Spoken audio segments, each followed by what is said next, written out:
Welcome everybody. Welcome everybody. Just letting a few more people in. Welcome everybody.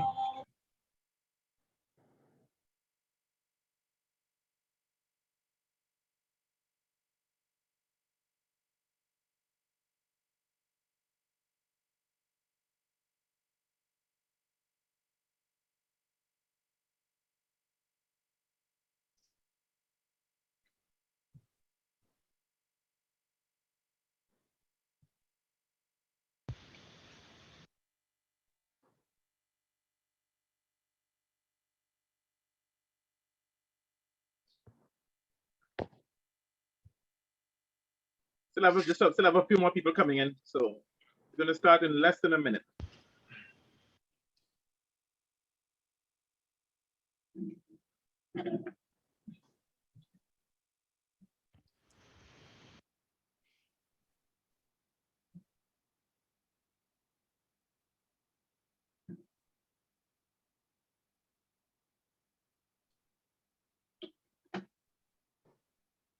Pleasant afternoon, everybody. Pleasant afternoon. Afternoon. Good afternoon. Good afternoon. Good afternoon, guys. Good afternoon, folks. Good afternoon.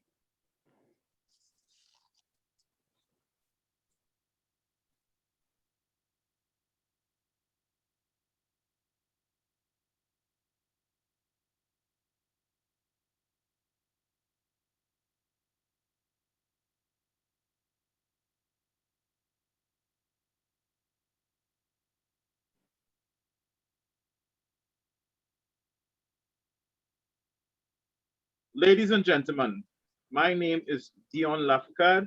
I'm the technical director for the Trinidad and Tobago Football Association.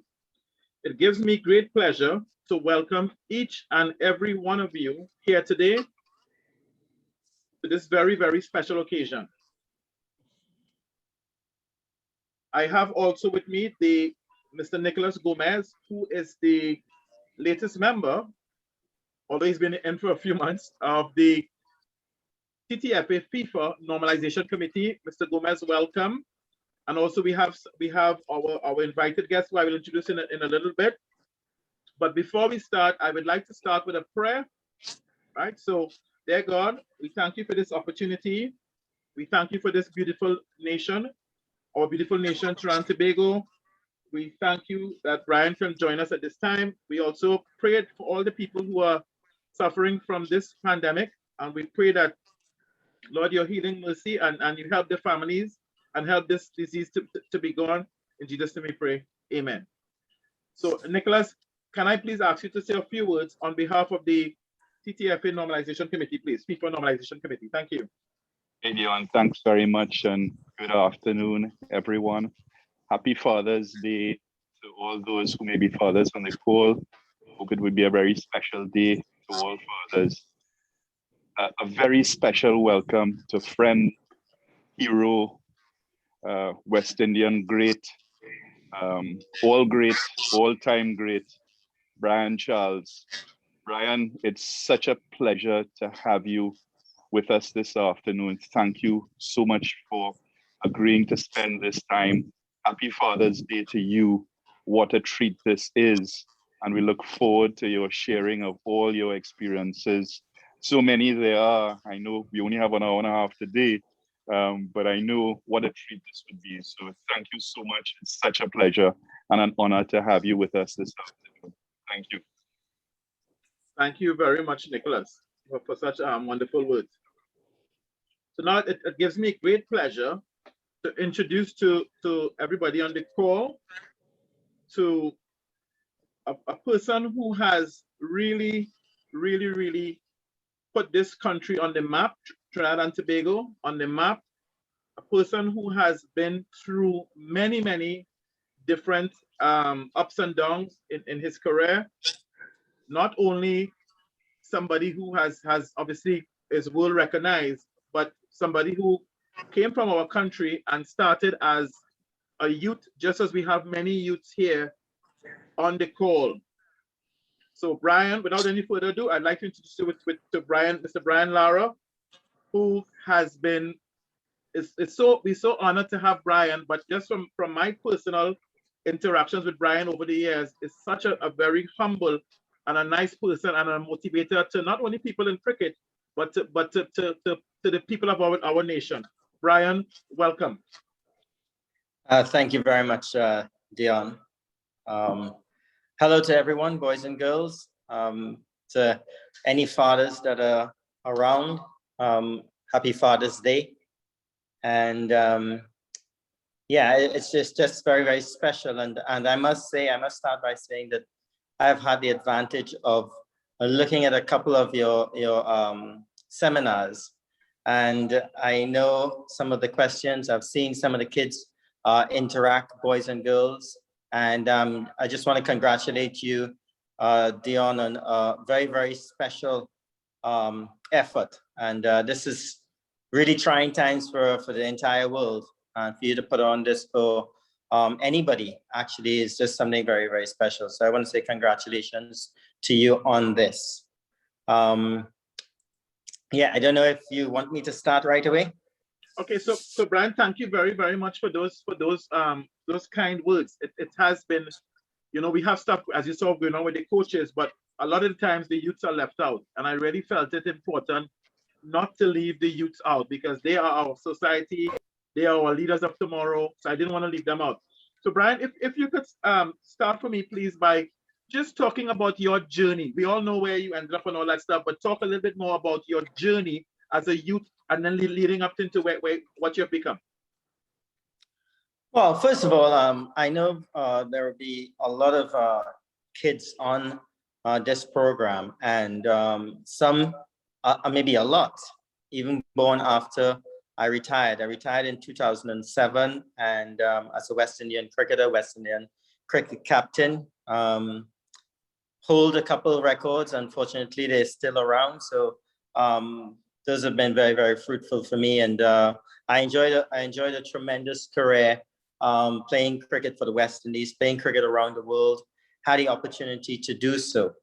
But there's always a genesis. There's always a starting point for all of these things. And the one thing I like about this seminar is the fact that, you know, looking at the previous speakers, a lot of the youngsters came on board or asked questions and really and truly wanted to know a little bit about getting to the top. And I sort of, these things sort of resonate with me, because as a young man growing up, or not a young man, as a kid, I grew up in a very small village called Cantaro Village in Santa Cruz. I had 10 siblings, 6 brothers, 4 sisters. We just had a 3-bedroom house. And everyone in my family loved sport. And we had the cricket season, the football season. I played table tennis as well. And I sort of engaged in every single sport possible that was sort of offered to me. But as I grew up, I found that I had this inclination and desire to play cricket. I wanted to be a cricketer. And in the West Indies, back in the 1970s, as a 6-7-year-old growing up, the main sport was cricket. And any parent who wanted their sons to play a sport or become recognized around the world, they wanted them to play cricket, because the West Indies cricket team at that time was the best cricket team in the world.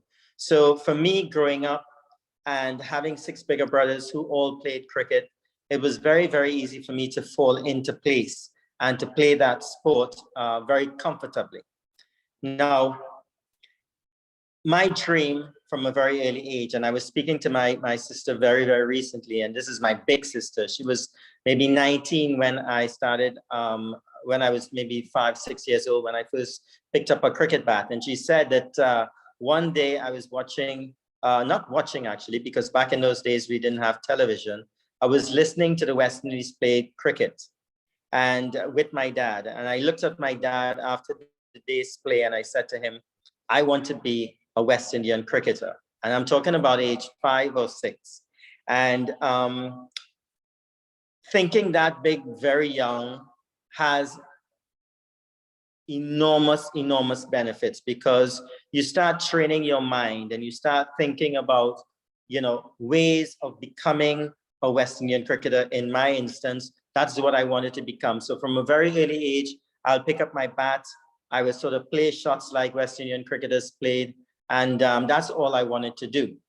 Now, as I grew a little bit older, I started looking at different cricketers and realizing what I want from each one of them. Now, you may not know some of the names that I may call, but there was this left-handed batsman called Roy Fredericks. He's from Guyana. And I'm left-handed as well, and very small during those days. And I wanted to become the next Roy Fredericks. So my dad got me a cricket bat, just like Roy Fredericks had. He gave me a long sleeve white cricket shirt, just like Roy Fredericks. And that was my dream, to become an opening batsman for the West Indies team. And as I grew a little bit older, as I said, I found something from every single cricketer that was playing. So for instance, there's a great Sir Vivian Richards. I found that he had so much confidence that it was just unbelievable. There was Desmond Haynes, Gordon Greenwich. These guys were the two best opening batsmen that ever played for the West Indies cricket team. Again, I picked up things from these players throughout my career. And I know you mentioned a member of the normalization committee here for TNTFA, and that's Nicholas Gomez. And I played with Nicholas Gomez at Fatima College. I had an opportunity to go to Fatima College, and I spent a lot of time there with Nicholas. And again, playing with kids older than I was something very, very special. So one of the things I want to touch on is, as this seminar is all about, there is hope. And looking at some of the people that are on the chat, I know for sure there are a lot of young kids. And sometimes you have the opportunity to play with kids that are maybe 2 or 3 years older than you are. I had that opportunity to do so. And sometimes you feel inadequate. Sometimes you feel, well, okay, you might be smaller, not as strong as these kids. And sometimes that could have a very negative effect on you. One of the things that you have to make sure and do is that every single time you have an opportunity, if you have a large goal, if your goal is to become an international footballer or an athlete or go to the Olympics, just remember from a very early age, there's going to be a lot of stumbling blocks, but you have to use every single one of those as a stepping stone for the future. You cannot be discouraged, or if you fail, you cannot be discouraged. You cannot say, well, I can't play the sport, or I don't want to play the sport anymore. I had many, many occasions from the very time I was a little kid. I played in the streets with my bigger brothers. I had to tussle to get a bat. Even if I was playing football in the streets, I was playing with bigger kids. And of course, I was not the best. I was not the strongest. But every single time I learned something from players that were better than I was or stronger than I was. And I sort of used them as a guiding light for me going to the future. So it was definitely a great opportunity for me growing up as a young man, having the opportunity to play sport, measuring my skills against kids that were my age, against kids that were even older, and really and truly working towards realizing my dream of playing for the West Indies cricket team. Dion, I don't know, I want anybody to stop me at any point in time if you want to ask any questions. All right, because what I really want to do is I want to go through a little bit about my growing up and my career. But if there are any questions that anyone wants to ask, please, I don't know how you go about it, but please feel free to ask the questions so we'll have a lot more interaction than anything else. Sure, Brian. And there's a young man, is it Elon Joseph? Elon, please unmute and ask your question, please. Go ahead, Elon. Good afternoon, everybody. I just wanted to know if you had ever struggled academically in school. Okay, wonderful question. And I think that is at the heart of this whole seminar, where there is hope. Now, to answer your question directly, I struggled immensely at school. First of all, let me give you a little bit of a background. I did my my exams and I passed for a secondary school.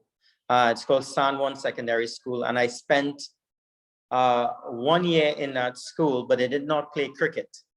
I was happy to play cricket on a Sunday morning at the Harvard Coaching Clinic, but my school did not play cricket, and my dad was not happy. And my dad got an interview at Fatima College, and the principal there accepted me. I was asked to do over Form 1, which I did, and I failed.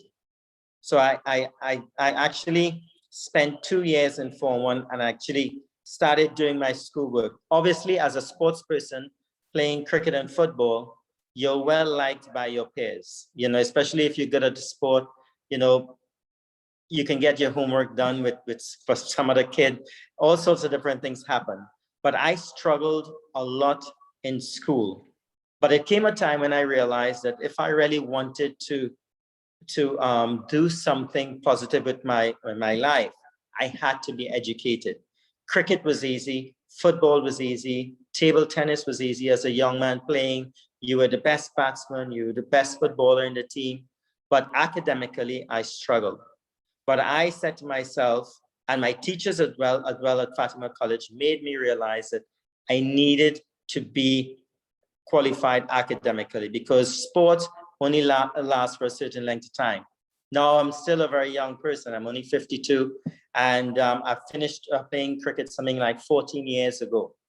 If it was not for my academic background, I would not have been in the position that I'm in today. So I would say, yes, I definitely struggled academically, but if there's one advice I can give you is that you need to ensure that you are a well-rounded individual. If you're very good at sport, don't feel that, you know, your life has to be all about it. Yes, it's important. Another very good thing about education, if you're not very strong at it, is that if you start going over these hurdles, like really defeating these hurdles like education, it makes you a stronger person.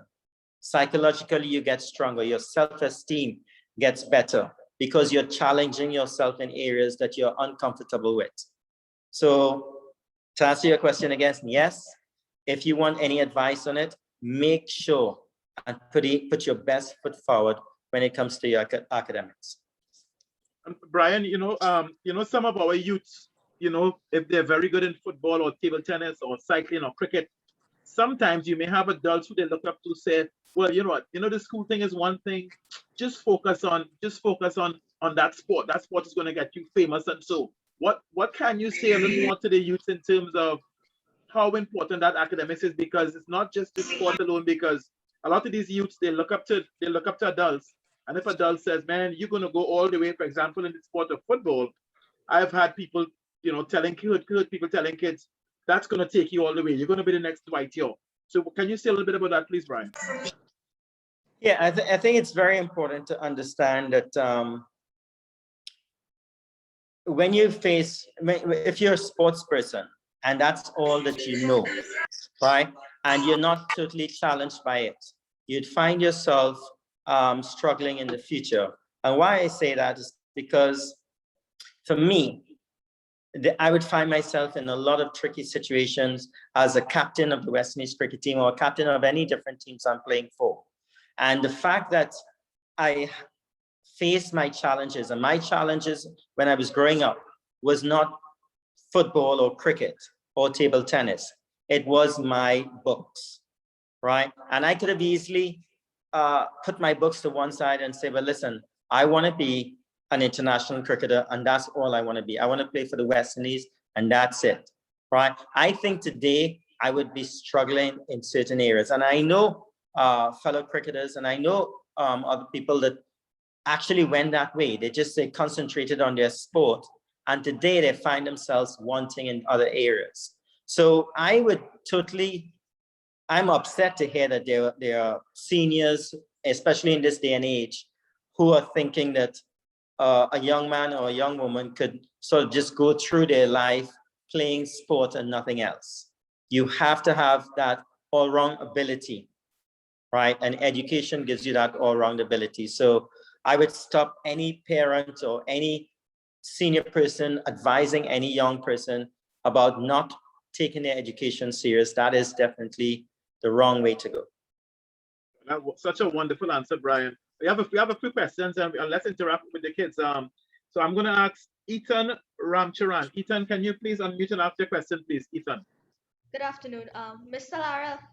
How did you prepare for a big innings when West Indies were in trouble? Yeah, good question. I think what I did from a very early age was that I always found myself very comfortable creating a bad situation. And I'm actually writing my book, and I'm saying that I never wish any of the batsmen before me to get out, right? But I always trained my mind on the worst case scenario. So if I was batting at number 4 and it takes 2 wickets to get me to go out to bat, I would think, well, okay, the score is going to be 10 for 2. And I'm going to go out there and I'm going to do my thing. All right. So preparing my mind for the worst case scenario was definitely the way I love doing it. And maybe it was something that was there from a very long time, playing school cricket, playing age group cricket. A lot of times I was asked those questions, going out to bat under pressure. So it might have just come naturally to me. But I found myself to be a better batsman if the score was 3 wickets down for 30 runs instead of maybe 200 for 2. So for me, training my mind under those stressful situations was the key for me to make sure that when I get out into the middle, and I could be in the middle of a stadium in Australia with 80,000 people barking at me to get out, I relished those opportunities and I felt at home in that sort of environment, that sort of difficult situation. Brian, you talked a little bit about just now about never wishing other batsmen bad so that you could bat. How important it is being a nice person as opposed to just being a good cricketer, a very good cricketer? How important being a nice person is? I mean, it's what's your definition of a nice person? If you're coming up against Australia or England, you don't want to be a nice person. You want to be as tough as ever. But I think one of the key in terms things of qualities, sorry, in terms of the quality as a person, as you as a person. Well, the key thing for me, and one of the lessons that I learned was humility. I had success very early in my career. Within 2 or 3 years of my international career, I held a couple of world records. And, I was faced with an environment that I did not really understand. And in that sort of environment where, stardom was there and everyone sort of, a microscope was on you, there are many different things that can happen if you're not prepared for it. And for me, I found myself sort of closing a lot of people off and just wanting to get into my own little space because that was all I was accustomed to. So now being a public figure and everyone to say, you start hearing all the negatives that people were saying. And then, as I said to you, I felt that, okay, I'm going to back into a corner. Don't talk to me. I don't want to hear from you. And a lot of people interpret that as being very arrogant and someone who didn't want to talk to the media and stuff like that. And I can understand where they were coming from because when you do make it at the highest level, everybody wants a piece of you. And I sort of pushed people back. And I only realized after a few years that I was causing myself a lot of grief, right? I needed to be a little bit more humble. I needed to bring people back into them because when I was growing up and when I was trying to establish myself, I wanted everybody to see me. I wanted everybody to talk about me. Now that I'm a star, I am shunning people because they say something bad. And I felt that I learned that lesson somewhere around midway through my career, that I needed to sort of step away. I needed to accept what people had to say about me if it was negative, and I don't have to be reactive about it. So being a nice person, there's many ways to being a nice person. I mean, my mom was a nice person. My mom was a housewife, and she took care of 11 kids. And of course, anybody who can take care of 11 kids must be an amazing woman. So there are different levels or different disciplines in terms of being a nice person, but it's definitely an important part of any young sportsman or sportswoman to have a peace of mind, right? To have love in your heart, to have a fight in your heart, especially if you're playing a team sport, to be very inclusive and not exclusive, and sort of just grow up in that sort of manner. It's very important for people that are playing team sport to know the fact that camaraderie is very important. That's excellent, Brian. And Lionel, can you unmute, please? Lionel, can you unmute and ask Brian your question, please? Good day, Mr. Lara. Good day, everyone. I would like to know how much hours a day you trained and how much days a week you trained. That's another good question. Now, I didn't train by hours. I train by, what would I say? It wasn't about hours, it's about training to get better. And a lot of people didn't know the sort of hours I kept when I wanted to train. 5 o'clock in the morning, 6 o'clock in the morning, whatever time I can get up and train and put myself under a stressful situation. And one of the things I can tell you is that you always want to train harder than you feel that you're going to get in a match, right? So because when you get into the match, you want to be able to handle every possible situation. So you would know, and of course you've seen a lot of your peers maybe taking it easy at training, having a good time, not putting in a great effort. I used to be in the nets batting, and I'm batting for 15, 20 minutes because I'm sharing the nets with other teammates. And my focus in the nets was not to get out at all. I did not want to get out because in 15, 20 minutes, I can't do much, right? I can't do much as a batsman. I'm only just getting set.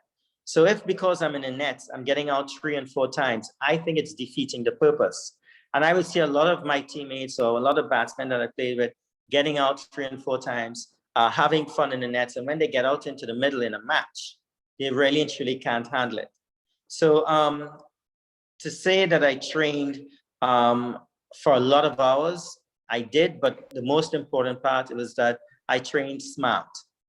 I always worked on my game. I always put myself in match situation and make sure that whenever that real time comes, I'm very prepared for it. Thank you very much, Brian. Again, great, fantastic answer. Can we have Sebastian? Sebastian, can you unmute and ask your question, please? Sebastian Gerard. Okay, good afternoon, everybody. Mr.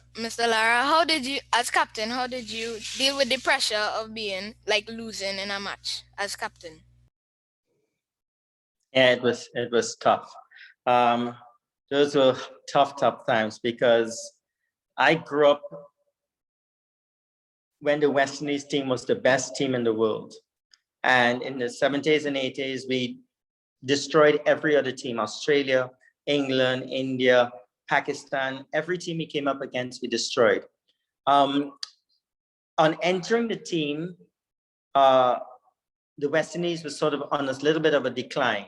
And it was, other teams were starting to catch up with us.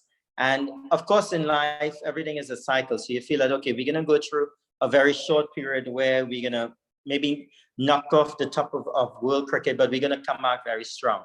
Well, we sort of spiraled downwards, and I played under a few captains, and then eventually I became the captain of the West Indies team. And we had a very good start. I had a good start as a captain, but then we went to South Africa, and then we played against Australia. And the defeats were resounding. They were tough defeats. It's not a great feeling being a captain of a team, or being the leader of a team and losing. Sometimes you get blamed unfairly, but being the captain of the team, you have to appreciate the fact that the finger's going to be pointed at the captain most of the times. But yeah, to answer your question, it was very tough. But I always felt that I had hope. I always felt that the next match things are going to turn around. I also took a lot of pride in my performance. I felt that, okay, as a match winner, my team needs me more often than not. So every single time I went out to bat, I tried to have the frame of mind of how best could I perform to make sure that my team benefits and we could win this match, or we can draw this match, or we can do well. So that was always my mindset. You know, I was not someone that was such a low that whenever we lost, I couldn't pick myself up. I always thought about the next match and how we can correct the mistakes we made in the previous match to go on to win and to be successful. So for me, my belief in my ability and my belief in my teammates was very, very high. Thank you, and Brian. And we have in the chat, there's a young man by the name of, I'll tell you in 1 second, a young man by the name of Gabriel Ali. Gabriel asks, Brian, sometimes I find myself lacking motivation. How do you find your motivation if you're struggling? Well, first of all, I played a sport where I think a lot of sportsmen, a lot of batsmen, especially in cricket, you fail more than you succeed, right? And you have to appreciate that. If you look at a lawn tennis player, or if you look at a golfer, or even a footballer, you know, they play a lot more matches and they score goals. You know, a tennis player would win a few titles, yes, but not every single time he goes out there, he's going to win. How do you keep yourself motivated? Is pretty much appreciating all sides of the sport, appreciating that some of the best times you're going to have in your career is when you actually pick yourself up from defeat, dust your pants, get back up, and try to find a way to find success in your career. So for me, I used any sort of failure as a motivation moving forward. You know, I never really sort of dwelled too much about it. I love cricket that much. I love performing. I fell in love with scoring big runs, and you know, I had a couple records. I wanted to go back and see if I can do it again. So for me, I was always motivated. If you're lacking motivation, right, I believe that the ways that you can find these things back is by setting small goals. So there were times when I was in the doldrums. I was at the low, and I couldn't get my batting correct. I started setting small goals, like if I was 10 or 12 years old. I wanted to get a 25 runs, or I wanted to get 100 runs. I wasn't thinking about double hundreds or triple hundreds. So setting small goals will get you back on track if you ever lose motivation. Great, thank you. And Isaiah, can you unmute and ask your question, please, Isaiah? Good afternoon, Mr. Lara. Is there a teammate that you love to play alongside with? Well, I love playing alongside nearly all my teammates. If you were talking about batting, whenever I went out to bat, I found myself very comfortable batting with a couple players. And I'll give you the reason why. So I batted very well with a guy called Jimmy Adams. I batted very well with Shivnarine Chandrapal. And the reason why was that I was a sort of player that I would say was a very attacking player. So I will get set, and then I will try to take the attack to the opposition, right? Now, when you're doing that, you need someone, you need your partner to play a particular role. And Jimmy Adams and Shivnarine Chandrapal always play that supporting role. So me being aggressive, I needed someone who sort of I could speak to, and I could say, well, listen, I need you to do this. I need you to do that. Now, if I was batting with another Brian Lara the next end, I think I would struggle a bit, because there's two guys who sort of trying to play the same type of cricket, aggressive cricket. And sometimes that didn't work out a lot. Now, that is in the batting department, Chandrapal and Jimmy Adams. In the bowling department, I used to enjoy Courtney Walsh. Courtney Walsh was maybe one of the, not just the nicest person that ever played for the West Indies, but one of the strongest, one of the guys with the biggest heart. And whenever he had the ball in his hand, didn't matter if he wasn't getting wickets, didn't matter if the pitch wasn't in the best condition for fast bowling, he was going to give you 100%. So I have a lot of respect for Courtney Walsh as a bowler. But in general, just being a member of the West Indies cricket team during my period, I played for 17 years. It was just a great honor. And of course, as a boy growing up, dreaming to play for the West Indies and realizing that dream was obviously just an awesome experience. And I never actually wanted to leave that position. I always felt that, okay, this is my dream. I achieved it. I want to stay here for as long as possible. Brian, I want to go back a little bit because from high school, you didn't go straight to I don't think the West Indies team. You went to play for Trinidad first. Can you talk a little bit about your experiences prior to the West Indies, playing for Trinidad? Yeah, most definitely. Well, I first of all, I played all the age group cricket. I was lucky as a 14-year-old to tour India with a Trinidad and Tobago schoolboys under 19 team. And I talked earlier on about playing with kids that were much older than I was. That was one of the opportunities that I had as a 14-year-old growing up. And I played under 19 for Trinidad and Tobago. And one of the things I could tell everyone that's on this chat is that I talk about stepping stones, right? And that is what I used that age group cricket for. Now, when I was 16 years old and playing for Trinidad and Tobago in the regional under-19 tournament, I ran into so many good cricketers around the Caribbean, from Jamaica, Jimmy Adams, from Guyana, Carl Hooper, from the islands, Keith Atherton, so many outstanding cricketers. And I was very fragile, very small, a lightweight.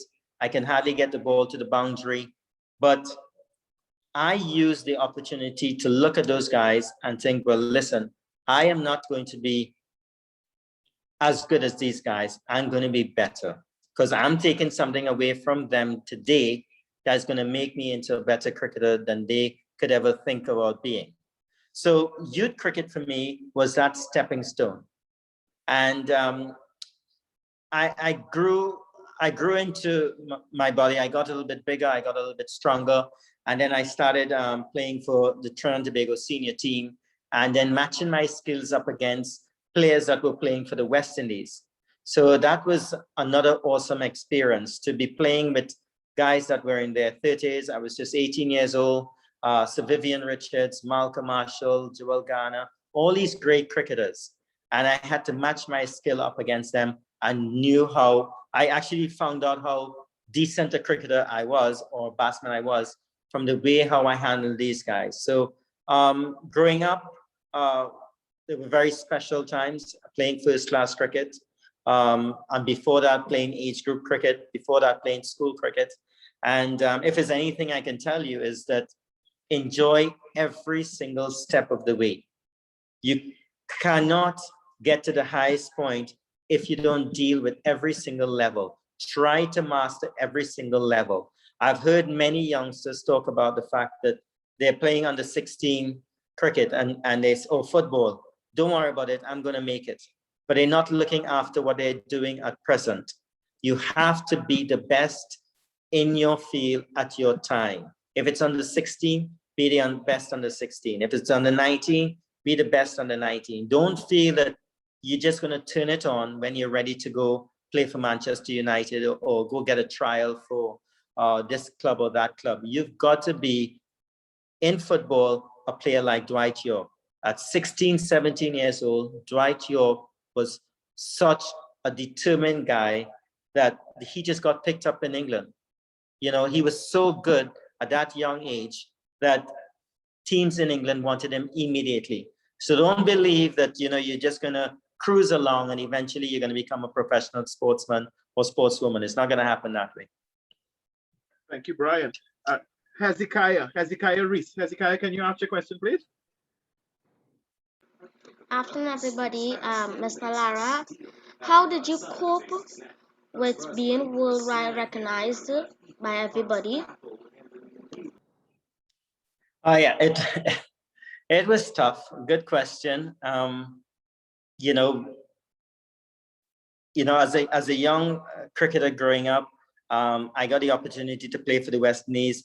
And when you get into the West Indies team, you don't want to get out. You don't want to be dropped.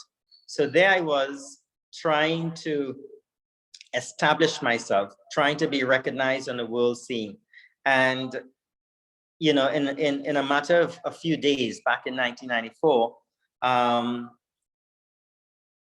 I broke a couple of world records. And, you know, within 6 weeks, the entire world knew who I was, and they all wanted a piece of me. And it was difficult being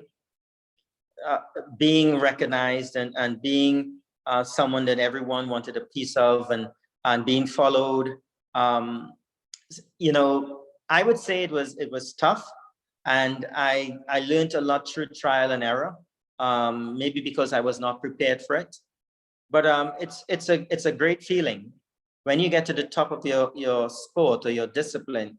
It's a great feeling. The adulation is unbelievable. You have to take it in stride. When you get to the top, as people say, you know, uneasy lies the head with the crown. When you get to the top, everyone wants to knock you off the top. So you've got to be prepared for a lot of jamming. You got to be prepared to that, you know, if you get to the top and you want to stay there, you've got to work even harder than you were working before.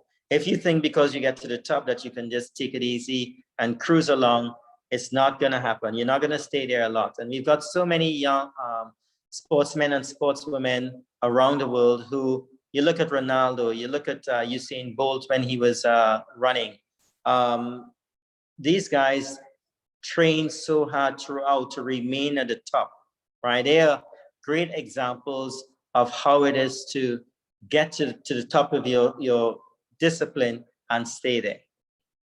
Brian, let me ask this question. How do you deal with people who just jealous you because you're famous and you've done quite well and you've really worked hard at your craft, and as you just said, to stay at the top, but people who are just hating for hating's sake, and how do you deal with something like that?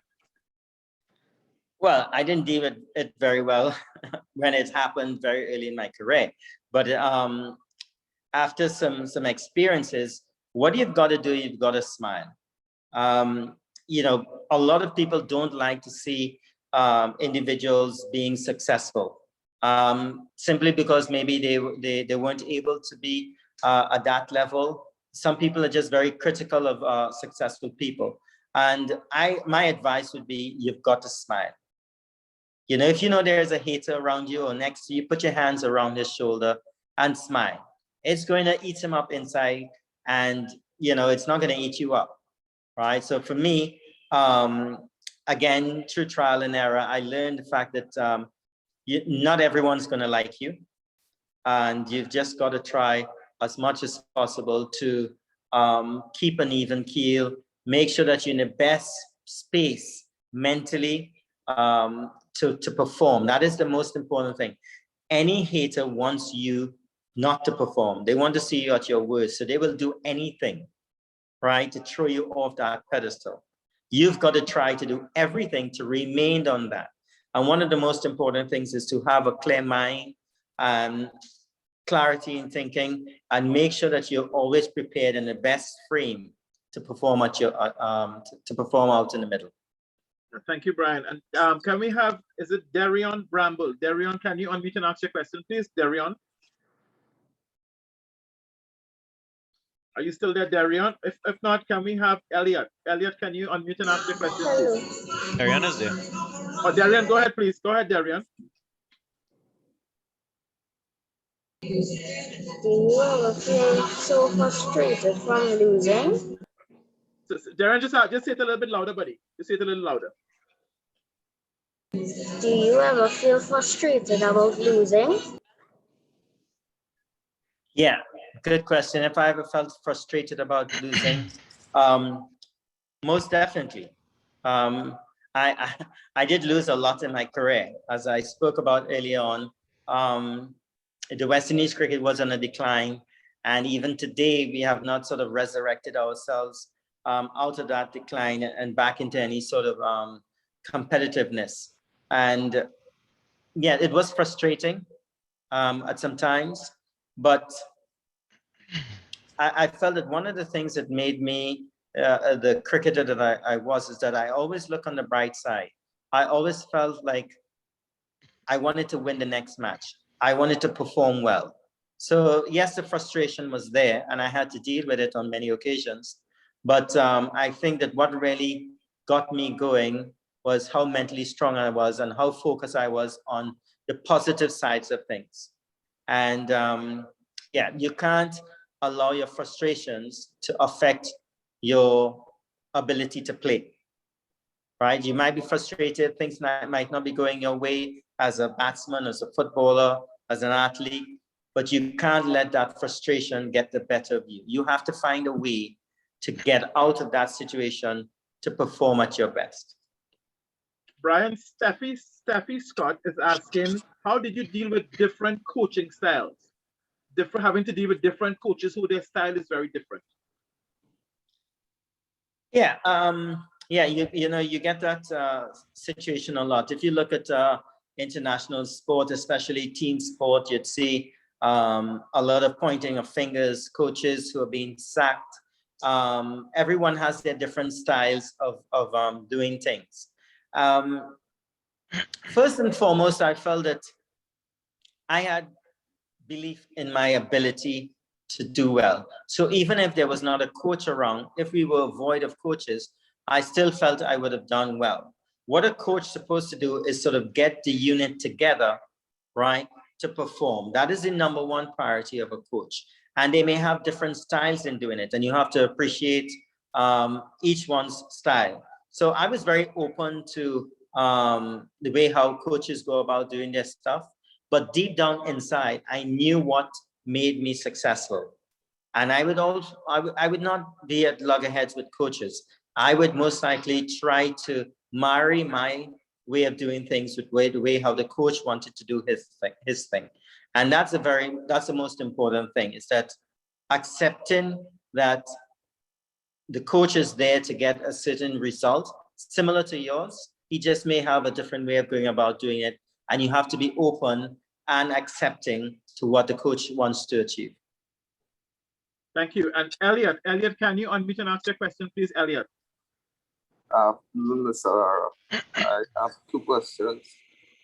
I want to know if you ever experienced any racism playing internationally, and how to stand out in your sport. The first question about racism, and the second was? How to stand out in your sport. How did it stand out? He's asking how to stand out, how to be a standout, I believe he said. Okay, Dion, you will ask the second question, but let me deal with the first one. And you know what, I don't think I've ever really faced it directly. You know, you hear little whispers here and there, and you know, it may upset you, but I'm someone that actually had a lot of interaction going to school in Port of Spain at Fatima College with different race. You know, there were Indians, there were Blacks, there were Caucasians. We were a school that sort of a melting pot. So from a very early age, I understood and everything. And even at Fatima College, I felt that the school handled it very, very well. They made sure that everybody sort of mixed. So I didn't really, first of all, carry that burden of, you know, I'm a Black person and I need to stand strong and I need to do this. I felt that in my world that we were in a situation where everyone sort of loved each other. I traveled to South Africa, yes. I traveled to England. I traveled to Australia. And yeah, these countries are predominantly whites that you will encounter. And you, as I said, you would hear a little murmur or you would hear something, but it's not something that I really and truly indulged in too much or took on. And to say that I was confronted with it in an aggressive manner, no, I wasn't. Ryan, how did you, at any point in time, did you have a major injury that you had to deal with, and how did that feel, having to deal with a major injury, if you had one? Yeah, I've had a couple, quite a few injuries, hamstring injuries that sort of curtail my ability to bat. I try to play through it as much as possible. It was tough. one of the main injuries I had was I was running for a single in Sri Lanka. And whilst trying to get into my crease, I dived, and the fielder, he did the same thing. He dived to hit the stump, and his body fell on my arm, my left arm. And of course, dislocated my elbow, turned around to the other side, and I was gone.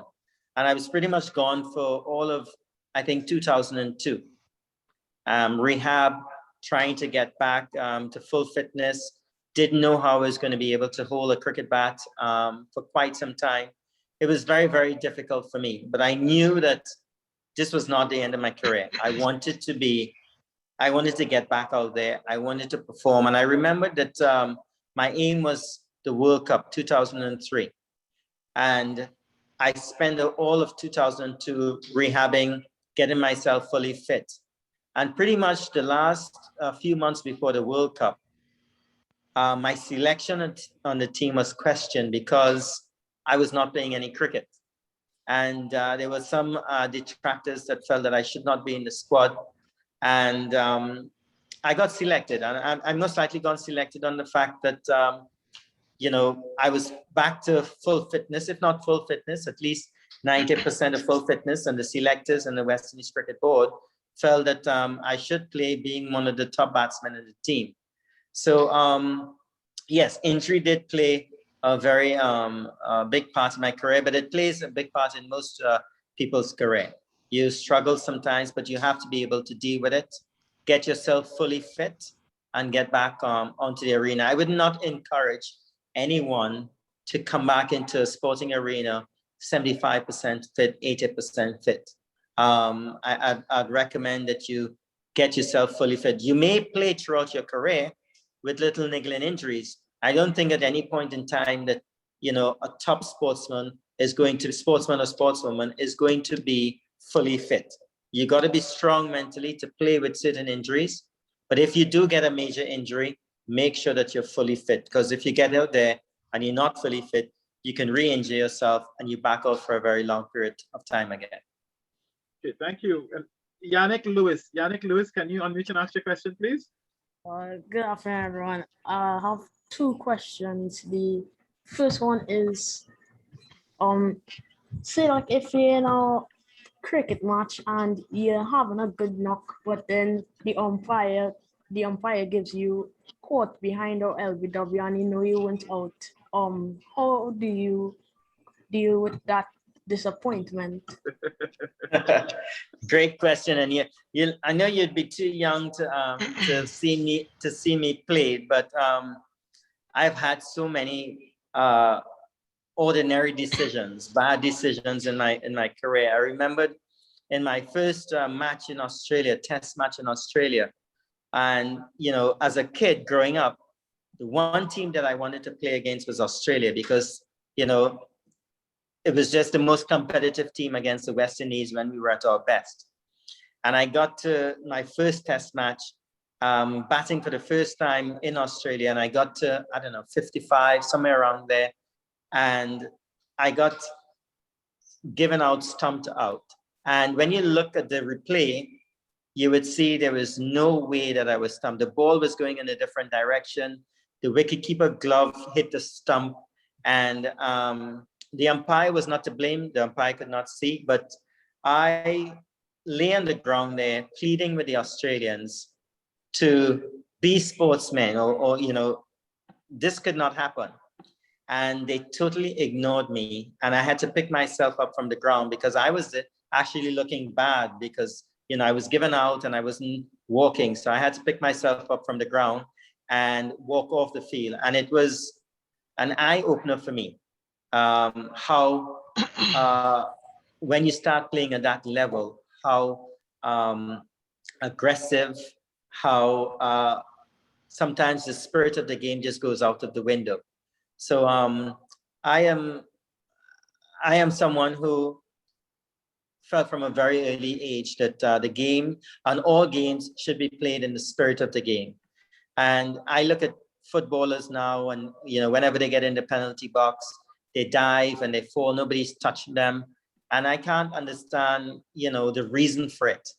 So what I will tell you as a young man is that you are going to find yourself in tough situations. You are going to find yourself cheated on occasions if you sports inclined, but don't deal in that. I would encourage you not to be that same kind of person. That, sports is brought around.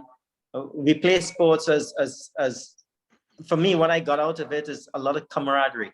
I got a lot of friends. I got an opportunity to travel the world. I got an opportunity to make a living out of it.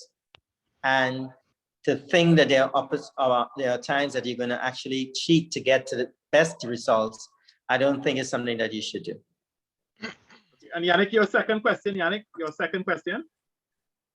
My second question is, which team troubled you the most in your career? Yeah. Well, the team that, I would like to say maybe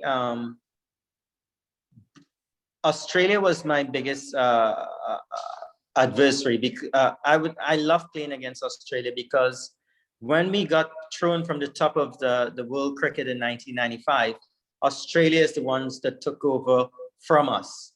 So I was always looking forward to playing against Australia. And I've had my ups and downs with them, but the competition against them was great. Playing against Shane Warne and Glenn McGrath and the Australian team, even though majority of the matches that I played against them, we lost. But I always looked forward to that battle. I felt it was just, for me, it was what cricket was all about, playing against Australia.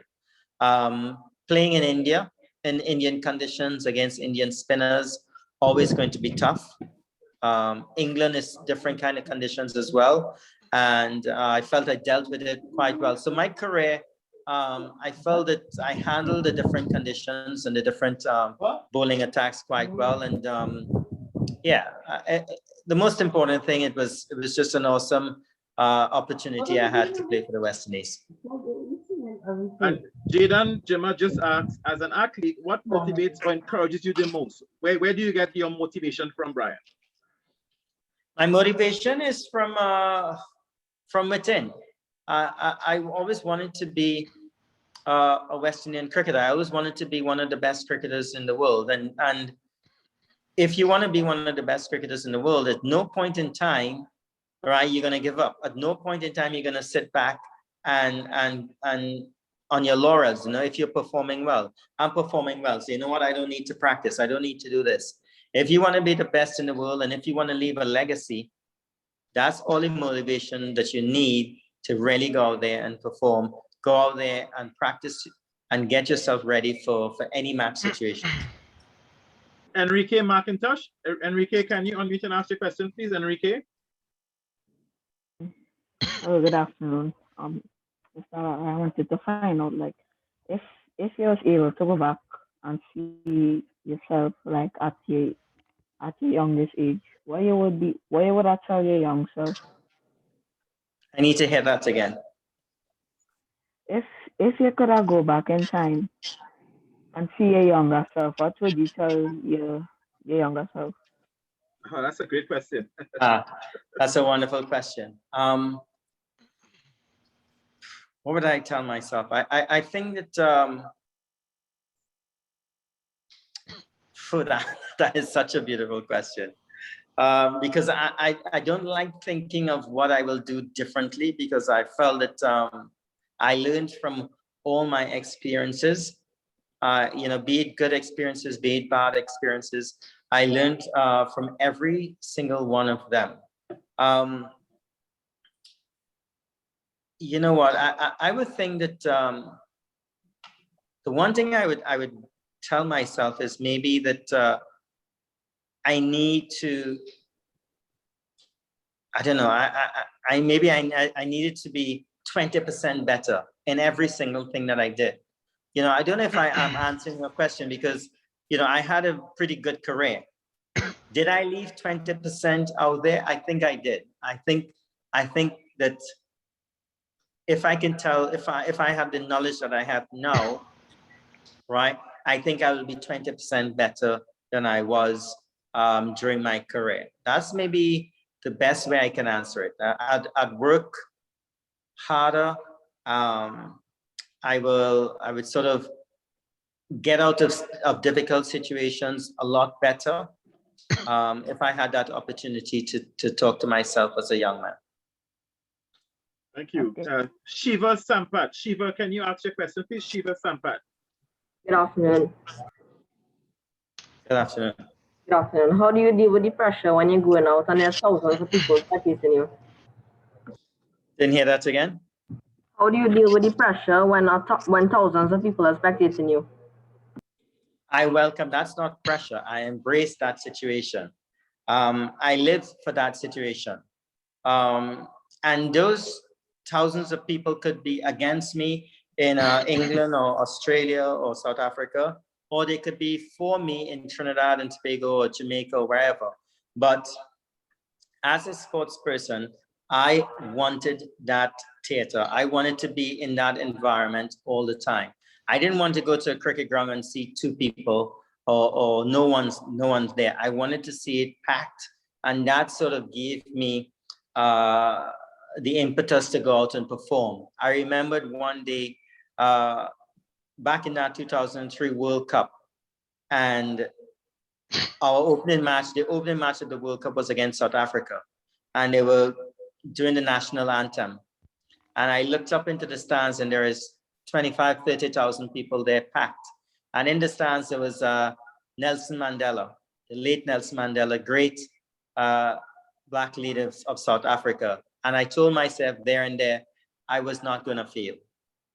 If there's one person I would like to see me score 100, it was that great man, Nelson Mandela. So I am someone that actually relished the opportunity to play under pressure in any scenario whatsoever. Brian, a question from Gervais Frederick in the chat. Mr. Lara, if cricket was not around or not popular in your time, would you have found yourself playing football? That's an interesting question. Well, I did find out that I was not good enough to play football because I did play national football, I think up till about under 14, under 16, and I played with Dwight York and Russell Latipi, two of my best friends today. And these guys were so skillful, and that I was easily pushed aside. Actually, I wasn't pushed aside. I knew that I was better at cricket than at football. So to say that I would have been a footballer, maybe not. The sport that I actually was very good at, other than cricket, was table tennis. And I did play that very close to national levels. And I know guys like Nigel Christopher and Ian Christopher. I played against all these guys, Seamus Clark, back in the day. So maybe not a footballer. If I was to be honest, it might have been something else. Okay, thank you. And Brian, we have another question in the chat. Mr. Lara, what was it scary facing? Is it Shaib Akhtar? Shaib Akhtar. Shaib Akhtar. What if so? What motivated you to hit him for 6? Do you have any advice? I was looking at that question all the time at the bottom of my screen. I was trying to avoid it. Well, I did not hit Shoaib Akhtar for 6, but he almost ended my life because I was playing in a match in Southampton, a World Champions Trophy match, and in very cold, dark conditions in Southampton against Pakistan. And he bowled me a short ball that struck me at the back of my head.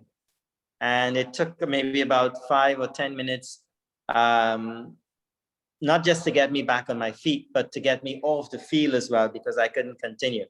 But Shoaib Akhtar was maybe one of the fastest bowlers that ever played the game. Not maybe, he's definitely one of the fastest bowlers that have ever played the game. And with his action, he hit the cricket ball behind his back. And when he released it, it did not give you enough time to react. So if it's something that I don't miss in cricket today, is facing Shoaib Akhtar.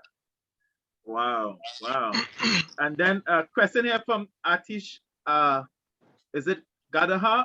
He's asking in the chat, Mr. Lara, just wondering, which spinner would you say was the most difficult to face? Shane Warne, Anil Kumble, Mutaya Malitaran, and why would it be the most difficult? Well, I think the best of the lot, first of all, was Shane Warne. But actually, the one that gave me the least amount of problems was Shane Warne himself. But he was someone who had a very strong mind and obviously an amazing spinner. The one that gave me the most problem was Mutai Militaran, who actually I ended up batting very successfully against him, but he never knew how much difficulty he was to me as a batsman.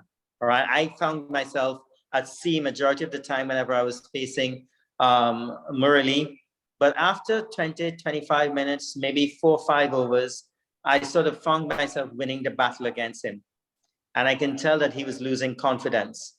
And that's when I sort of capitalized. But he's the one bowler that I felt gave me a lot of trouble early in my innings. Anil Kumble is a very good bowler as well. Fast leg spinner, never gave me the opportunity to use my feet. Something that I love to do when I'm facing spin. I love to use my feet and get down the track. So he was also very difficult. But I think everyone would say that the best of the lot was Shemo. And Brian, another question here from Sharon. Sharon in the chat. Mr. Lara, how do you mentally prepare yourself before a game or training session? What are there any rituals that you go through? No rituals. First of all, training for a match.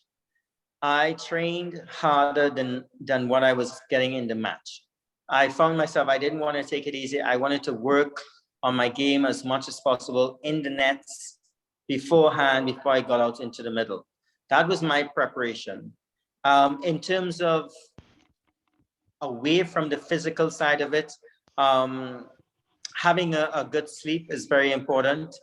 Sometimes, you go to sleep early and you get up 3, 4 o'clock in the morning and the match is playing in my head already. Sometimes, that's a bit of a problem because, you get to 7, 8 o'clock in the morning and you start feeling tired again because, you've been up for 3, 4 hours already. But getting a good sleep is very important. But being very relaxed. And the only way that I knew that I was relaxed is when I did all the work beforehand. It's when I knew that I went through the paces to get myself ready physically and mentally for the game. And that's when, that's when I knew I was at my best. Brian, you talked just now about, Nelson Mandela noticing that he's in the crowd and that motivated you. But would you say most of your motivation is external or internal? Most of my motivation will be sort of, it's a mixture of two. I mean, match situations, understanding what is required of me by my team. These things, the opposition that I'm playing against would motivate me. As I talked about Australia, how important it was for me to perform against Australia every single time that I went out there. But I was very strong mentally as well, because the period that I played for the West Indies, there was a lot of responsibilities was on my shoulder. And a lot of the teams came after me feeling that if we can get Brian, if we can destroy Brian, the rest of the team is going to crumble. So inward, I was very strong and I understood my importance to different situations to my team. And I sort of build a very strong frame of mind and a very strong game every single time I went to the middle. And Brian, talking about that, let's talk a little bit about the locker room. So you talk about that pressure. Were there any teammates who came to you and said, Brian, you better make runs, we're depending on you? And I'm talking about in the locker room. Or did they give you that look like, they didn't have to say anything, but that, these guys are, was that type of pressure from you in the locker room? No. But I think it came naturally. That being the top batsman in the team and wanting to be the top batsman in the team as well, that you place that pressure on yourself, and no teammates will come to you directly and say those things because they themselves, that they have a part to play. So Jimmy Adams wouldn't come or Chandrapal wouldn't come and say that. Everybody wanted to play their part. Everybody wanted to perform. So no, I wouldn't say any teammates put that pressure on me, but situations did. I would find myself in a situation and I'm batting with Courtney Walsh, who is maybe the worst batsman that ever lived. And I knew that I had to perform. I knew the responsibility was with me. It was on my shoulders to perform. So a lot of situations dictated the way how I approach things. Johansson, Johansson, can you unmute and ask your question, please, Johansson? Good evening. What are your thoughts on the West Indies Test cricket team, and do you think experience plays a big role in cricket today? Yeah, so let me answer backwards. Experience does, right? You have cricketers or sportsmen that and sportswomen who fall out of their bed from teenage life. They know exactly how to do things. And then there are some young sportsmen and sportswomen that takes a bit of time to understand how to get to the level. So just say, for instance, we play first-class cricket in the Caribbean. And if you do well in first-class cricket, you go on to play test cricket. Now, bridging the gap between first-class and test cricket is something that some youngsters could not handle. They were awesome at first-class cricket, but just couldn't get it done at international level. Experience is something that they will have to gain. Trial and error, working their ways towards the top. Sometimes they get so dejected that they fall to the wayside and they never really make the great international level. So definitely experience is a very important part. How you take that experience is good, especially the parts when you're failing. If you're batting poorly or bowling poorly, make that experience count. Don't let it drag you down. And I sort of lost my chain of thought. What was the second or the first part of the question? What are your thoughts on the West Indies Test team? I think our cricket, the West Indies team at present, there's an old saying, spinning top in mud, where we're just moving around in a circle and you know, there is a bit of hope and then there's no hope. We played against Sri Lanka and Bangladesh. We did well. We come up against South Africa. We're playing poorly. We'll win a test match against England and then lose a test series here against somebody else. And that is just going around in a circle and going nowhere at all. And I feel that we need to set a structure in place where we plan the future of our cricket. So if we've got teenagers in the 14, 15, 16, make sure that you get a group of cricketers that in 5 or 6 years that will have a certain mindset, that they will understand what is required of them, and we move forward. So, I mean, there's this young man, Seals, who is playing for the West Indies now from Trinidad and Tobago. I feel that, you know, he's just gone into a system, right? And totally is going to get accustomed to the system. He's just played his first test match. He saw the West Indies team crumble as a batting team in the first test match, in the second test match. He may have a lot of talent, but I just wonder how these sort of performances are going to affect him in the future. Tyrese Boodoo. Tyrese, can you unmute please and ask your question? Tyrese Boodoo. Good day, everyone. Good day, Mr. Knowing that you have watched cricket at the age of 5, which bowler from that era would you have liked to see? Let me hear that again.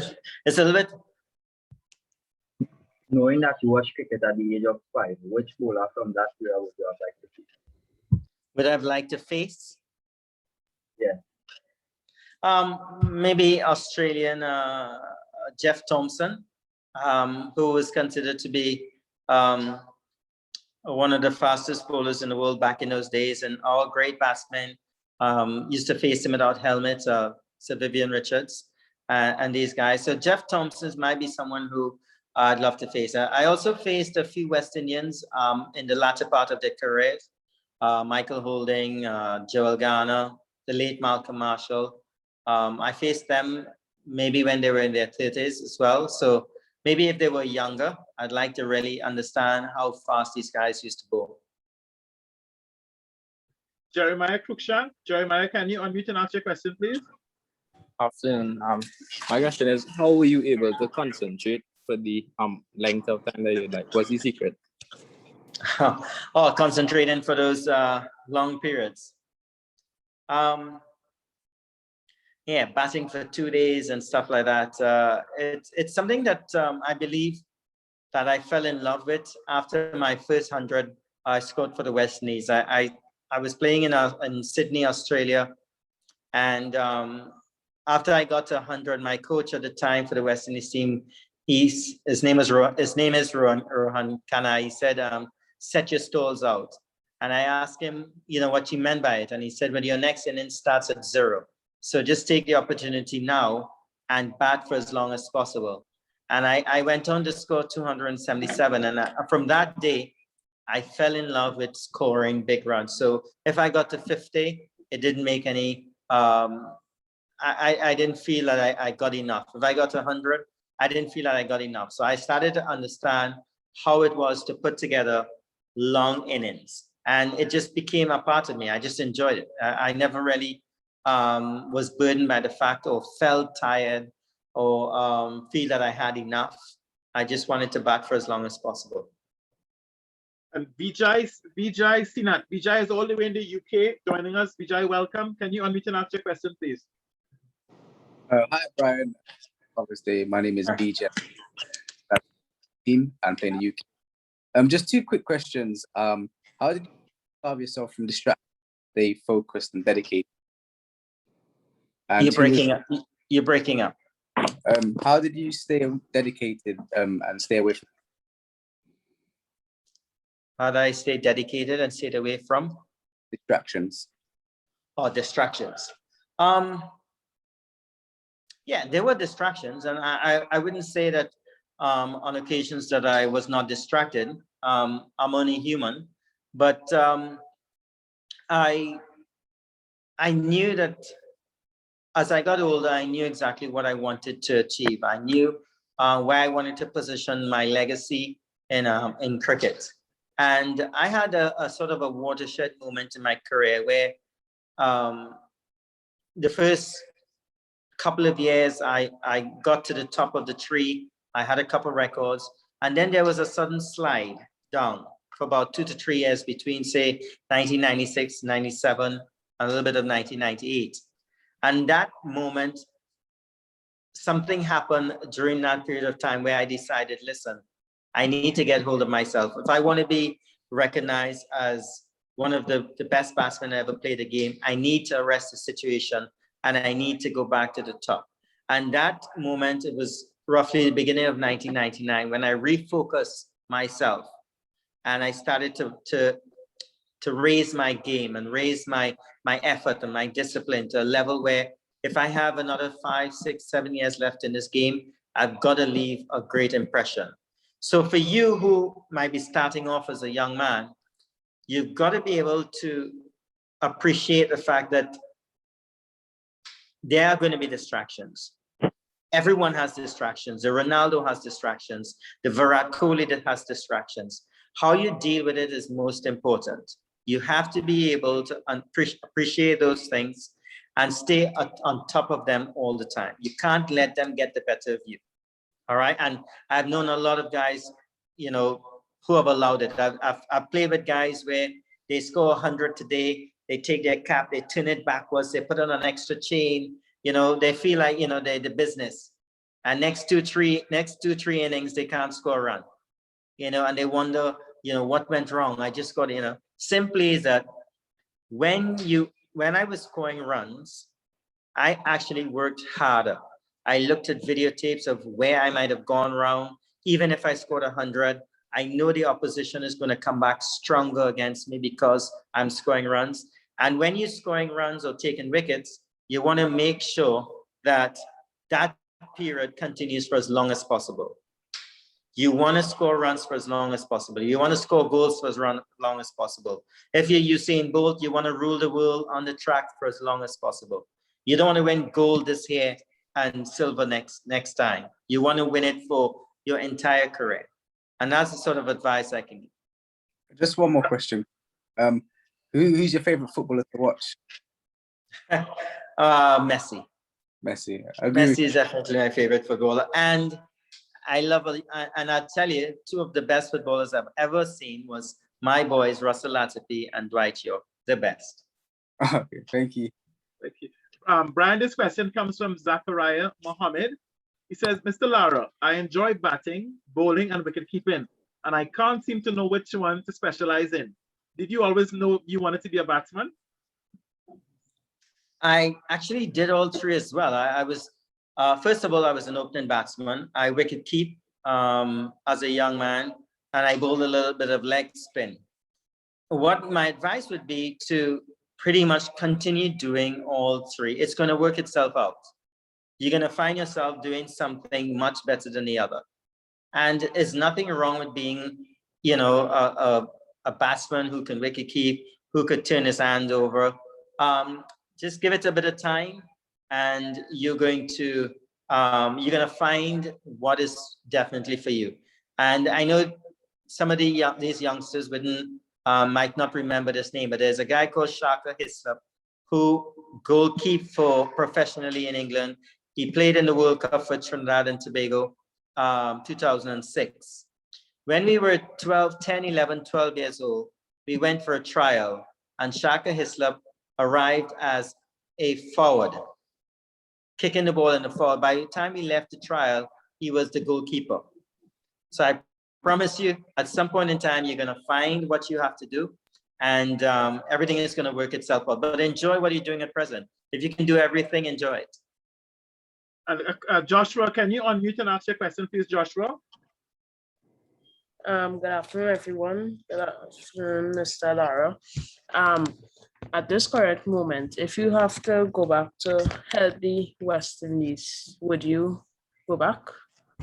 Of course, I've been to a couple sessions with the batsmen and trying to help them. There's a lot of former players that can make an impact on the present West Indies team, not just myself. There are a lot of guys who have the knowledge and the coaching ability to do so. But I'd love to get my hands on some of those young batsmen, because I do see a lot of talent. You look at a guy like Shea Hope, lots of talent. Young, well, not young anymore, but Darren Bravo was someone who I can't understand today. Why isn't he there playing 100 test matches and having an amazing record? To see him fall to the wayside was definitely very disappointing. But yes, I'd love to put my hands and sort of have an interaction with some of the players that are playing for the West Indies today. West Indies cricket is in my heart. That's the team that made me into the individual that I am today. If I turn my back on them, that'll be the wrong thing to do. Brian Kamani in the chat wants to know, what do you consider as your greatest achievement? Oh, my greatest achievement. I think, first of all, is the longevity of my career. To be around in a West Indies team for 17 years, to handle the highs and the lows in the way that I handle them, and to come out on the other side a better person. I believe that those things are my greatest achievement. Personally, the milestones are there. I believe that those were destiny. I'm not sure that I went out thinking that I'm going to break a record today or that back in those days in 1994 or 2004. I think that's just destiny. That's preparation, meeting skill, meeting opportunity. And, those were the end results of it. As a team, there are 3 or 4 instances where I felt that, it's just amazing. Once was when we chased 418 runs to win a test match against Australia, which is a world record. Our ICC Champions Trophy victory in England, 2004. A test match that we won against Australia in Barbados in 1999. There are a lot of areas in my career that I'm very proud of and reminisce about. And I may not have been the most successful West Indies captain or player, but I was very honored to have represented the West Indies for 17 years. And Brian, before we wrap up, and I know there are quite a few questions in the chat. We won't be able to get to all of them, and quite a few hands raised. But Brian, in terms of motivation, can you share with us how would you motivate your teammates, not just by making runs on behalf of the team, but how would you motivate one of your teammates who were down? And you don't have to call names, but how did you motivate your teammates? Well, I think it's important to assess the skill level of a player. One of the things that you feel that sometimes because you perform in a certain manner, that everyone's supposed to perform in the same manner, but everyone may not have the same skill or the same appetite. And dragging the best out of each and every single player, getting 100% out of each and every single player may not mean match winners. So there are some players that are bits and pieces players. Their performances has a certain level, and you might be annoyed with the fact that this is all that they can give. But you have to sort of try to get the best out of them, and in a team situation, get everybody performances together. So I learned that man management was very important, and skill levels were different, and some players didn't have the same ability as others, and you just have to accept that. And sometimes you may have a player with an abundance of ability, and he's giving you so much, right? And there's a guy with little ability, and he's not giving you the same amount of runs, or he's not giving you the same amount of wickets, but he's maximizing his ability. And that is the sort of player that you want all the time, the one that maximizes his ability, whatever level it is. Not a great player that gives you a 50 or 60 runs or picks 2 or 3 wickets up and pulls a hamstring or say that he doesn't want to bowl anymore. You want to make sure and get the best out of each and every single player. So identifying those each player and their ability is very important for any leader, to know how to approach a situation, how to approach a player to get the best out of them, to make sure that the team performs well. And that's definitely your leadership skills there, Brian, your fantastic leadership skills. And just final 2 questions.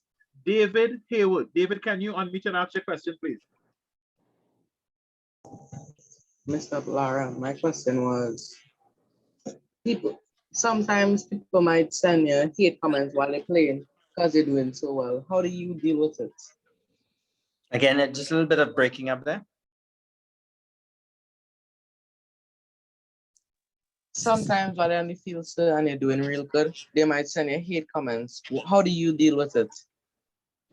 Something about comments on the field. Let me hear that again. So Brian is talking about hate comments. How do you deal with hate comments coming to you on the field? That is something that the opposition learned very quickly in my career not to engage in, because it's something that I love. I love people coming at me, and it means, first of all, that they're frustrated. If they're coming at you, it's because they're frustrated. They can't get you out, so they're gonna try every single way to see if they can disturb you, distract you. So I actually welcome these conversations, or sledging, if you want to call it that. But very quickly, a lot of the opposing teams and players realized that actually spurred me on. So they disengaged in those sort of interactions. But if you're someone that is affected by it, I think it's very important to understand that, first of all, the only reason why an opposing team member would sort of have these hate comments or any sort of situations like that is because you are actually in their way. All right. And you have to understand that you are actually winning a battle, and they want to find a way to reverse that. So any sort of comments coming from anybody, just know where you stand with it, and make sure that you use it as a positive more than a negative. And our final question comes from Gabriel Lewis. Gabriel Lewis, can you unmute and ask your question, please? Afternoon, Mr. Lara. At what age did you play against Sachin Tendulkar for the first time, and how was the experience? Okay, yeah. So the first time I played against Sachin, I think I might have played against him before 1992, but on a big stage, it was the World Cup 1992 in Australia. And Sachin would have been no more than 18 maybe, and 18, 19 if so much. And yeah, obviously at a very early age, he was touted as being one of a future great and a prodigy. And having an opportunity to play a World Cup match against Sachin was awesome. We were both very much in our early part of our career. So yeah, that experience was great. But one thing that we still laugh about, myself and Sachin, is that we played a match in Canada after the World Cup. Pakistan won the 1992 World Cup, and we played a match in Canada against the rest of the world versus Pakistan. And myself and Sachin went out to open the batting for the rest of the world. And I'm not sure if anybody else got an opportunity to bat, but we both got hundreds, and we both had a wonderful time. And he's such an awesome cricketer. Everyone knows that. Great technique, one of the best that I've ever played the game, and pretty much a very friendly man as well. So my relationship with him is a very, very good one. And Brian, final question from me. Will you ever, maybe, I know you go out and you give advice to the West Indies current team. Do you ever see yourself one day coaching? Is that something you would consider? Well, first of all, I am going to pursue and get my badge. I think it's very important, even though a lot of people believe that because they're a top sports person, that they don't need to understand, they can coach any and everybody, but there's different styles and there's different ways of doing things. So yes, I want to get that. I want to put that in my back pocket, have a coaching badge at the highest standard, first of all, and understand if I'm capable of doing it. It's not an easy job. I've played under many coaches. I've heard, ramblings about all sorts of different things. So it's not an easy job, but at the present time, doing it pro bono, doing it for the love of the game is something that I'm engaging in at the moment. And I do enjoy it. I think you have to have a special skill as a coach to get your point across. You might be, I might have been a very good batsman, and I'm seeing things that are going out in the middle there, and I'm mad, and I'm, taking it out on my players. Might not be the right thing as a coach, and understanding and appreciating what coaching is all about is very important. Thank you very much, Brian. And Brian, as along with our theme, any final parting words for all our audience? Any final parting words? And this is not just only for the youth, but for the parents or the coaches who might be on. Any final encouraging words for us? Well, yeah, I mean, yes, of course, there is hope. And I would just maybe go back to being selected on the West Indies team for the first time, and spending 2 years carrying the water, cleaning the players' bowling boots, doing errands here and there, and every single thing possible. And sometimes you feel frustrated, and you feel that, what, I want to be out there, I should be out there. Everybody's not performing. But that apprenticeship period for me was maybe the best thing that ever happened in my career, because I got tougher.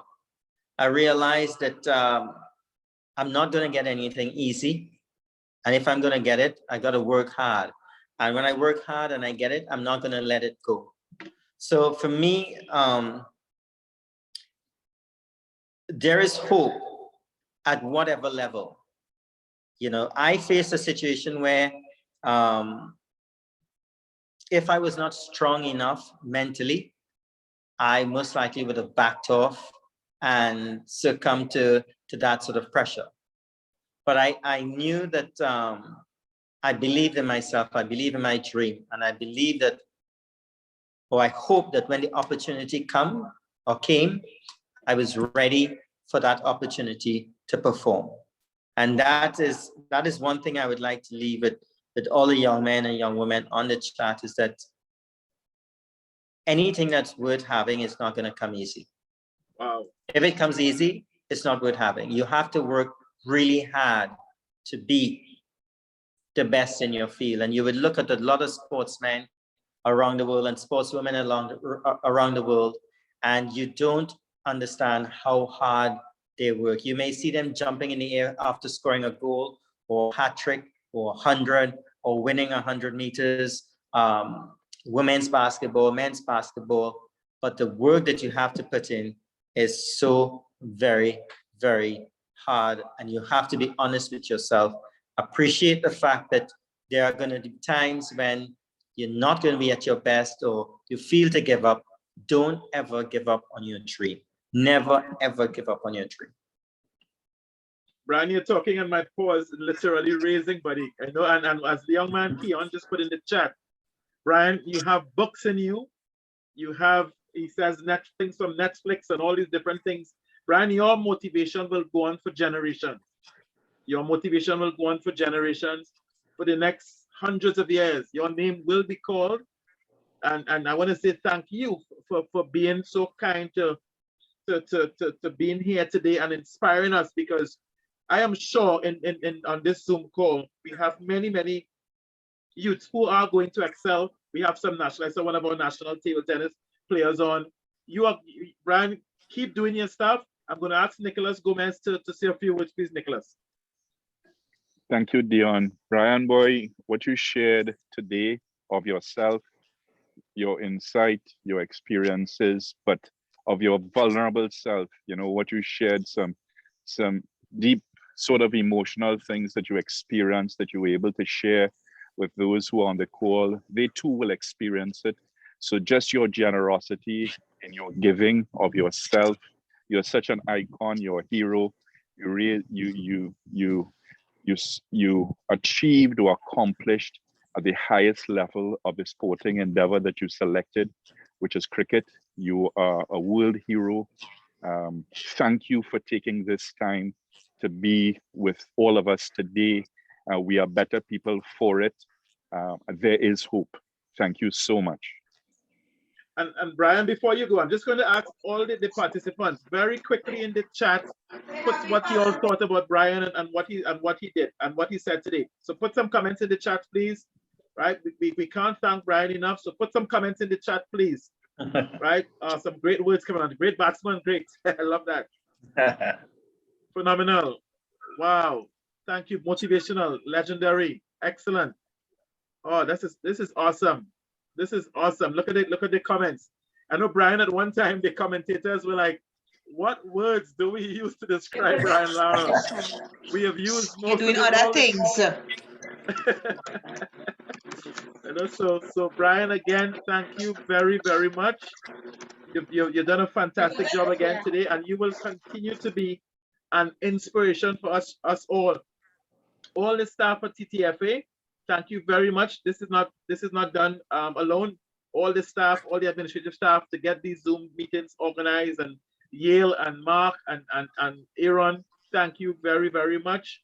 And I know from the entire normalization committee, they want to thank you, Brian, and the staff at TTFA for taking the time. And we do transcend through different sports. It's not just one sport by itself. There are people here who play multiple sports. And this is a great example of one sport helping many other sports. And Brian, again, thank you. Do have a wonderful rest of your day with yourself and your family. And participants, thank you very much. Sorry we weren't able to get to all the questions. We know we'd have had a million questions, but I know Brian's touched on quite a few different things about being humble, how we dealt with greatness. So Brian, thank you very much on behalf of not only the people in Trinidad and Tobago and the Caribbean, but the people from the UK and Canada and the North America that joined us also on this call. Thank you very much, Brian. Thank you very much for having me, and wish everybody a wonderful day. Happy Father's Day to all the fathers, and to all the mothers that play the father role as well. Happy Father's Day to you guys too. Thank you again. Thank you very much. Appreciate it. So you guys stay tuned. We're on again next week, same place, same time. And I'll let you guys know during the week who we'll have on for next week. But we're so happy to have Brian today. It's really, really fantastic. You guys were brilliant with your questions and keeping yourselves muted for the time being. We really want to thank you on behalf of the Trinidad and Tobago Football Association and the FIFA Trinidad and Tobago Normalization Committee. Thank you. Do have a wonderful day. God bless everybody. Bye, everybody. Bye-bye. Blessed be.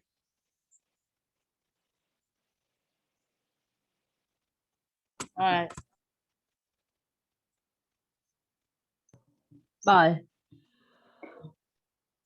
Bye-bye. Bye.